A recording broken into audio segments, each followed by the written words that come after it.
ফের ইসলামপুরে ডিভাইডারের কারণে দুর্ঘটনা। এবার দুর্ঘটনার কবলে পিকনিক বোঝাই বাস।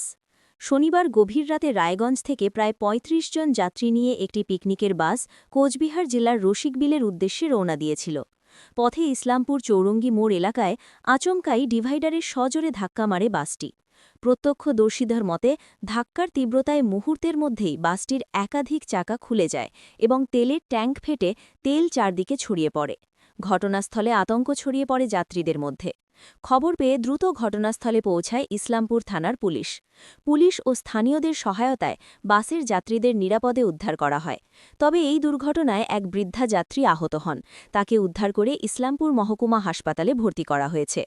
দুর্ঘটনার জেরে ওই এলাকায় কিছু সময়ের জন্য যান চলাচল ব্যাহত হয়। পুলিশ গোটা ঘটনার তদন্ত শুরু করেছে। কোথায় বাড়ি আপনাদের? আমাদের রায়গঞ্জ। কোথায় যাচ্ছিলেন? পিকনিকে। কোথায়? এই রশিদ ব্রিজ। কতজন ছিলেন বাসের ভিতরে? 25 জন। কারো চোট লেগেছে? আমার একটা বুড়ি মাসির চোট লেগেছে পেটে, ওনাকে হসপিটালে ভর্তি করা হয়েছে। আচ্ছা আচ্ছা, কি করে ঘটনাটা হলো বুঝতে পেরেছেন? আমরা জানতে পারি না, আমরা তো একটু ঘুমের মতো আসছি, তখনই ড্রাইভারটা এরকম হয়ে গেছে। এখন বাকিরা কি সুস্থ রয়েছে? বাকি সবাই সুস্থ, শুধু একটা মাসির ক্ষতি হয়ে গেছে। ক্ষতি হয়েছে, ওকে হসপিটালে নিয়ে যাওয়া হয়েছে। হ্যাঁ। কি নাম আপনার? আমার গৌরী বর্মন। কোথায় বাড়ি? রায়গঞ্জ। আমরা তো বসেছিলাম, তো শুনতেছি ডিভাইডারে একটু সাইডে লাগে টাইগে এরকম একটা অ্যাক্সিডেন্টের ঘটনা ঘটছে। সেরকম সামনাসামনি কোনো গাড়ির টাড়ির সাথে হয়। কোথায় যাচ্ছিলেন? আমরা রায়গঞ্জ থেকে রসিকবিল যাচ্ছিলাম কোচবিহার পিকনিকের জন্য। কতজন ছিলেন আপনারা? এখানে আমরা মোটামুটি 32-33, তো 35-37 জন হবে। গাড়ির যে অবস্থা হয়েছে মনে হচ্ছিল গাড়ি একটু বেশি স্পিডে ছিল, এরকম কি মনে হয়েছিল আপনাদের? না না, সেরকম না, নর্মালি গাড়ি চালায় আসতেছিল, ওরকম কোনো যে খুব পিক আপে আসছে এরকম আসেনি। আচ্ছা, কী নাম আপনার? আমার নাম মলয় দাস। কোথায় বাড়ি? Raiganj Indira colony college. ঘটনা ছিল, ওরা রায়গঞ্জ থেকে শিলিগুড়ি অবধি পিকনিক যাচ্ছিল এখন। তো এগুলো যে আমাদের রাস্তার মধ্যে ডিভাইডার লাগানো আছে, এই ডিভাইডারগুলো কিন্তু এই ডিভাইডারের জন্য অনেকগুলো অ্যাক্সিডেন্ট হয়েছে, ঠিক আছে? আর আপনারা দেখেন এই যে রাস্তার মধ্যে যে ফুটপাথ বানাইছে, এটার জন্য অ্যাক্সিডেন্ট হয়, ঠিক আছে? কিন্তু পুরো কনজেস্ট রাস্তা আছে, এটা ডিভাইডার লাগানোর কোনো দরকার নেই এখানে। এই ডিভাইডারের জন্য অনেক অ্যাক্সিডেন্ট হয়েছে ইসলামপুরে।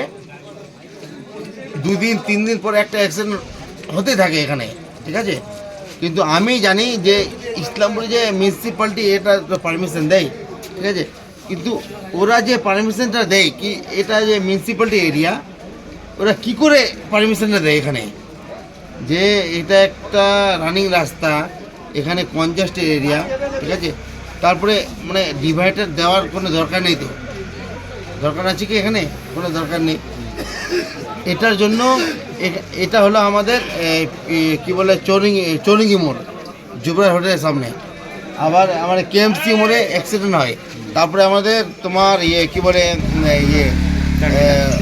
টার্মিনাসের সামনে অ্যাক্সিডেন্ট হয়। হ্যাঁ, অ্যাক্সিডেন্ট প্রায় হতে থাকে এগুলোর জন্য। প্রত্যেকটা মোড়ে ট্রাফিক আছে। হ্যাঁ, প্রত্যেকটা মোড়ে ট্রাফিক আছে। কিন্তু কোনোভাবে কি মনে করছেন যে রাস্তাটা অপরিকল্পিতভাবে করা হয়েছে বলে এরকম হচ্ছে? একদম ডেফিনেটলি করা হয়েছে।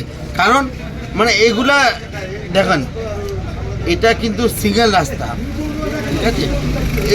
এগুলা যে দিয়েছে এটার জন্য কিন্তু আপনারা এগুলা যতদিন ধরে দিয়েছে, এতগুলো যে অ্যাক্সিডেন্ট হচ্ছে আপনারা বলতেছেন এই ডিভাইডারের জন্যই হচ্ছে। ডিভাইডারের জন্য কিন্তু হয়েছে। এই ডিভাইডারের জন্য কিন্তু হয়েছে। একবার না, আগে অ্যাক্সিডেন্টে আমরা বুঝতে পারতাম না অ্যাক্সিডেন্ট কাকে বলে। এগুলা দেওয়ার পর অ্যাক্সিডেন্ট কিন্তু প্রায় হয়। সেদিনকে একটা অমূল্য গাড়ি অ্যাক্সিডেন্ট হলো না থাকা গাড়ি। ঠিক আছে? দাদা আপনার নাম?